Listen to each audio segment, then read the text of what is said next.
Hey y'all, Rebecca here for the next episode of the Monday Mr. Money Mustache Motivation. If it's your first video on my channel and you're unfamiliar with him, Mr. Money Mustache is a popular financial independence, retire early blogger. I love his content and writing style. On Mondays, I like to share a blog of his and we can discuss in the comment section down below. I always link to these articles that we read in the description box if you would like to learn more about him. Today's article is from October 6, 2012, and it is titled Guest Post, Why You'll Become Busier After Retirement.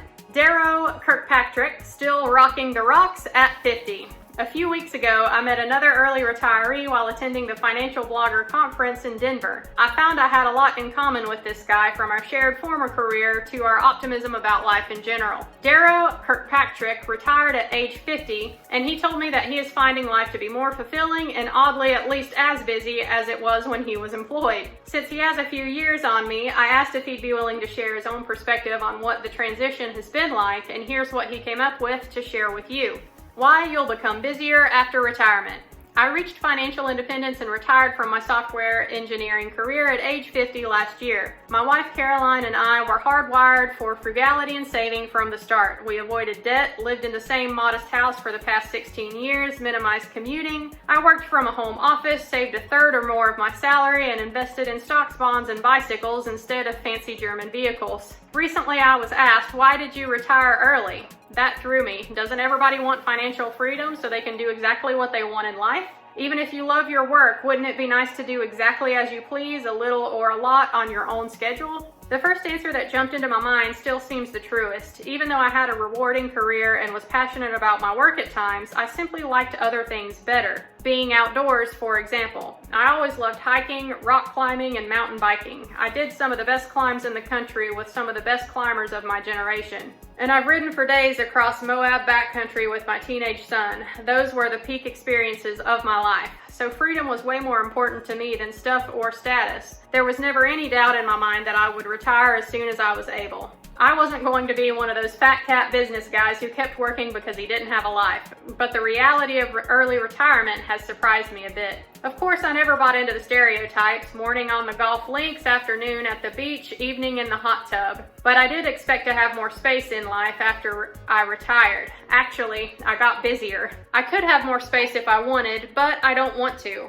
Once there are no longer any obstacles to pursuing your dreams, life changes. You take on new interests and deepen old ones. My biggest new interest is what you're seeing right here. I've always loved to write, so I learned some new tools and began blogging about saving, investing, and retiring early. I found I had a lot to say about the transition to retirement and that people were interested in reading about it. Research and writing is the backbone of my new weekly routine. I still keep a fairly standard work schedule, but it's by choice now, and that feels totally different. Plus, blogging lets me produce something creative that's valued by others, a product that I'm proud of every single day. Perhaps more importantly, it's plugged me into a network of savvy, interesting people who are making a difference in the world. As part of writing a blog, I continue to grow my understanding of personal finance, especially the issues around retirement income and living off a distribution portfolio. I also spend time managing our own portfolio. I generally do nothing. I'm a passive index investor, but occasionally I need to take income or harvest gains to fund our living expenses. But it's not all about personal finance now. Travel, always an interest, went into overdrive after I left my job. We spent a week on one of the less developed islands in the Bahamas visiting old friends. It wasn't your typical beach resort vacation.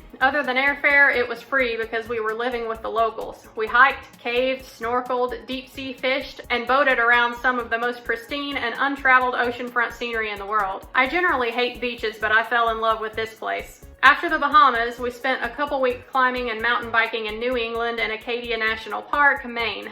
More recently, we spent 6 weeks living cheaply out of our camper van, traveling the Northeast and Rockies. We saw cool national parks like Dinosaur and Mesa Verde, scouted mid-sized western cities for possible relocation, and climbed and mountain biked everywhere we could. I've been a serious rock climber since my teens, but in later years my passion for climbing leveled off and other interests competed. After I retired, I started climbing regularly again, going to the climbing gym during the week and out to the rocks on the weekends with friends. I updated my climbing rack and rope and started leading routes, something I hadn't done much in recent years. I don't climb as hard as I once did, but it's still fun. On the home front, I've ramped up my cooking skills. While I was never a dysfunctional male in the kitchen, I wasn't perfectly at home there either. Now I do all the grocery shopping and cook on the days that Caroline works. She stayed at home for years while raising our son, and now as a public school teacher, she's working a little longer so we can get retirement health benefits. I can assemble a tasty, healthy meal from a menu of cheap possibilities without half thinking. It's not quite gourmet, but the true cook in the house seems satisfied. Yes, you'll get busier once you're financially independent, but it isn't just about more activity. I try not to neglect the inner life either. I keep up a long time reading interest in psychology and spirituality, and I've attended 2 retreats in the past year. Enlightenment seems as far off as ever, but today is good enough. So I've been plenty busy in my retirement, and I've heard the same from others who've become financially independent or retired early. Most of us who leave the modern 9-to-5 working world don't slip into a life of permanent leisure. Sure, we may take a little time off for rest and relaxation, but eventually life fills up with other productive activities. There are several reasons why life becomes fuller even after so-called full-time work has ended. All the projects, goals, and activities that were not possible when you were working now become possible. If you're like most of us, you'll have a backlog of things you couldn't do before, but now your dreams are accessible. You'll have the time and resources to do what you want. You no longer have any excuses. You break out of old patterns and are exposed to new people, places, and things. You move away from old work-related contacts and activities and enter into a new orbit. You gain new life experiences and become more interesting to others. It's a self-reinforcing cycle. Lastly, you realize that you are in a later stage of your life and it won't last forever. I don't know if this is true for Mustachians who retire in their 30s, but in my 50s, it's crystal clear that I'm not getting another shot. I'm currently blessed with the time, money, and freedom to do what I choose, so it's now or never. Just because your full-time working years have ended doesn't mean the rest of your days will be spent sleeping in late, sunning on the beach, or sitting in the park. Oh, sure, you can do those things if you want. You should do those things, but be forewarned, you'll probably be just as busy as you were at any other time in your life. You can sleep when you're dead.